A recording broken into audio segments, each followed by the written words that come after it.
The 10th and final collection of Ministry of Defence UFO files released by the National Archives.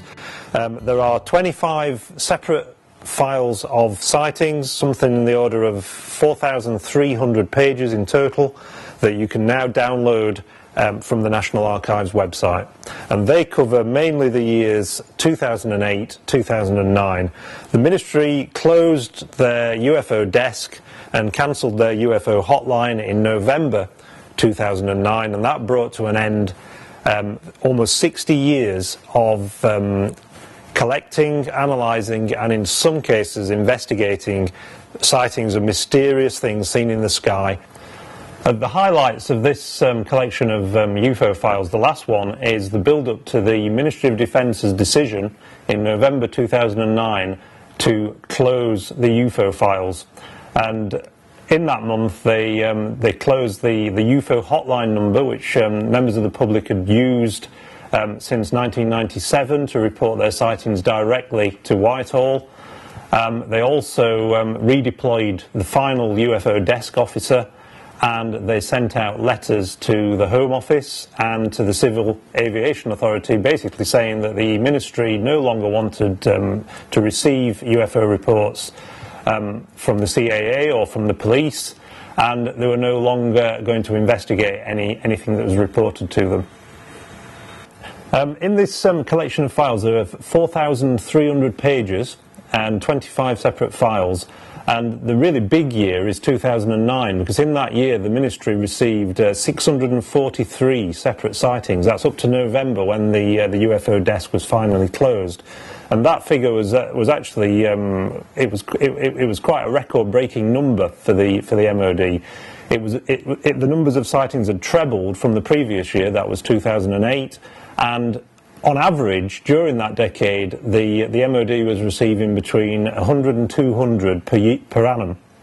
But those numbers doubled in 2008 and trebled in 2009, and that really did put a strain on the resources that the MOD had committed to this subject, and really it led up to their decision to finally pull the plug on Britain's X-Files, simply because they just didn't have the resources to investigate these sightings or to look at them in any detail, so they tended to be just filed away. And the vast majority of the sightings in 2008 and 2009 seem to be of very down-to-earth objects, such as Chinese lanterns that have been released by people at parties and weddings, and these have been reported. Photographs have been published in the newspapers, and that encouraged more people to report these things. And what you find is, looking through the reports, you get people who are enjoying themselves out at night during the summer at barbecues. Some of them sat in hot tubs, and they see something odd in the sky, and they take a photograph on their mobile phone. And there are lots of examples in here where people are really, really excited about some orange light that they've seen in the sky. They want to tell someone about it. So there is a UFO hotline that the Ministry was running at that time, and they would contact the hotline, they would leave a message, and they would send some footage from their mobile phone or from their iPhone in some cases. And the photographs, you can see them yourself in the files. They're not very good quality. A lot of them are just little blobs of light against a very dark background. There are some more interesting photographs. There's one, for instance, of a UFO supposedly seen over Stonehenge in Wiltshire.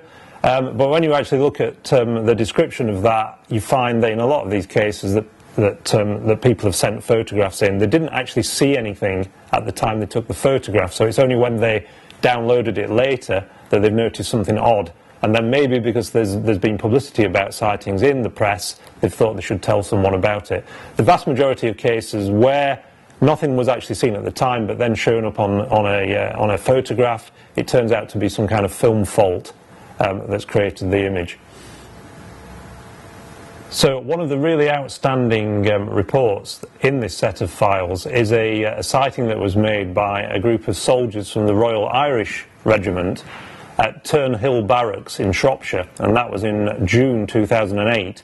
This was a period when the Ministry was receiving a very large number of sightings of objects in the sky that were described as orange ball-shaped phenomena that often was seen in clusters, of lights that bobbed around in the sky, moved around in formation, completely silent, and a lot of these sightings were reported in the national media, in the tabloids, and the more sightings that were reported, the more it encouraged people to come forward with their own accounts.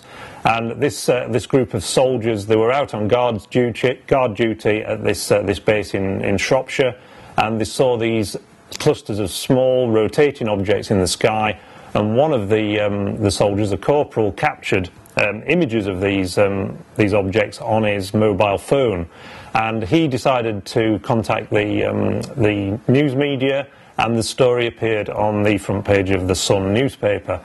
It later emerged that the manager of a nearby hotel had a wedding party on the night of this sighting, during which the guests had released a large number of Chinese lanterns. And so the obvious conclusion was that what had been seen by these soldiers were Chinese lanterns. So there's quite a substantial file on this sighting and how the Ministry of Defence decided they would react to it. What you get in these files are lots of amusing letters from people who believe they've been contacted by aliens, people who are getting telepathic messages from aliens, and you get lots of photographs that people have taken of odd things in the sky, and sometimes people send in sketches and even Photoshop images because they haven't had a camera with them and they want to have some way of depicting what it is that they've seen.